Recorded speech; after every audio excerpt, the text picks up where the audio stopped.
¿Qué tal están? Espero que muy bien. Vamos a hacer el ejercicio 5 de la guía 9 de integrales. ¿Sí? Lo que nos piden acá es lo siguiente. Tenemos una función continua que cumple lo siguiente. La integral entre 0 y x de esa función nos da, evaluada en la variable t, nos da x al cuadrado por 1 más x. Y la idea es encontrar la imagen en 2 de esa función. O sea, este es un ejercicio bien para aplicar el teorema fundamental del cálculo.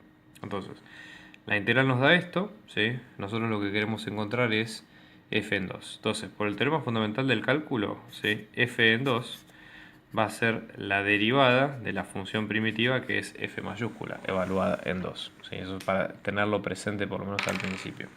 Entonces, en este caso, ¿sí?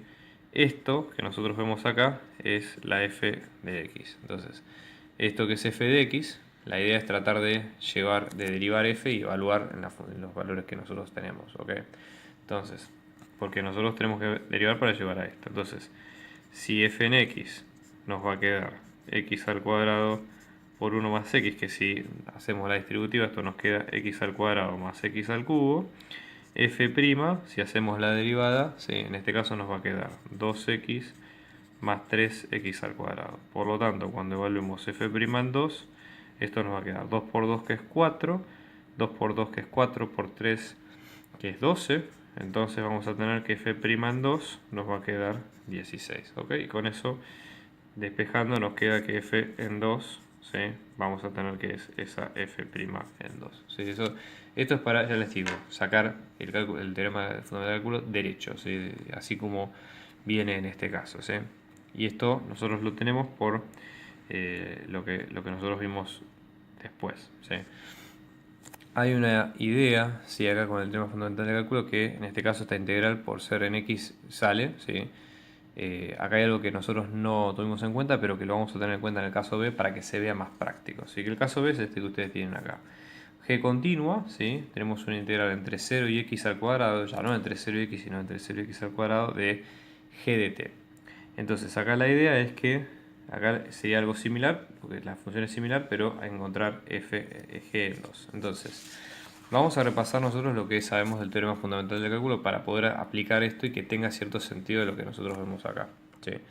El teorema fundamental del cálculo, ¿sí? En este caso, lo que nos dice es lo siguiente.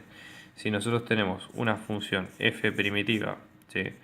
Que va a ser la integral entre una constante a, una función g hecha en x, de una función f de t, o sea, de una variable t, que no es la que corresponde en este caso, lo que va a quedar es que f', o sea, la derivada de esa función, va a ser f compuesta con g, así como viene, por g de prima de x. ¿Ok? Entonces la idea es sacar un poco, hallar un poco la idea con eso. Fíjense, esto nos va a quedar.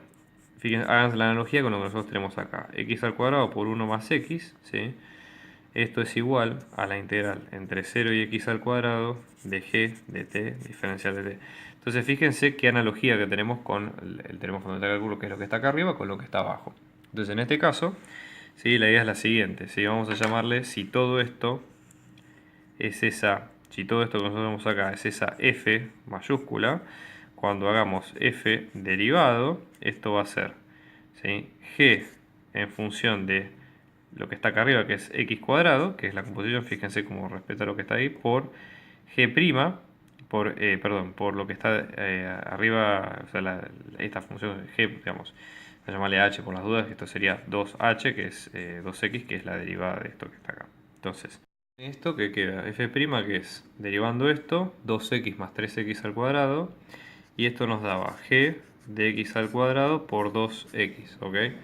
Entonces, despejando esto, que es lo central, en este caso esto nos va a quedar g de x al cuadrado, nos va a quedar 2x más 3x al cuadrado, todo esto, ¿sí? Sobre 2x. Entonces, en este caso, obviamente que el dominio de esta función vale para todo x distinto de 0. Entonces, en este caso, ¿sí? Si queremos encontrar g, ¿sí? Yo quiero encontrar g en 2, ¿sí? La idea es tomar x como si fuera la raíz de 2, porque yo tengo que pensar como si fuera x al cuadrado. Entonces, g de 2, porque es raíz de 2 al cuadrado, me queda 2 raíz de 2 más 3 por raíz de 2 al cuadrado, todo esto sobre 2 raíz de 2. Y en este caso este resultado nos va a quedar 2 raíz de 2 más 4 sobre 2 raíz de 2. No es un resultado muy lindo, pero es el resultado al que apunta el problema, por lo menos en este caso, ¿sí? Así que bueno, eso es todo, espero que les haya gustado. Nos vemos en el próximo video y por favor suscríbanse para ver más trabajos como este. Muchas gracias.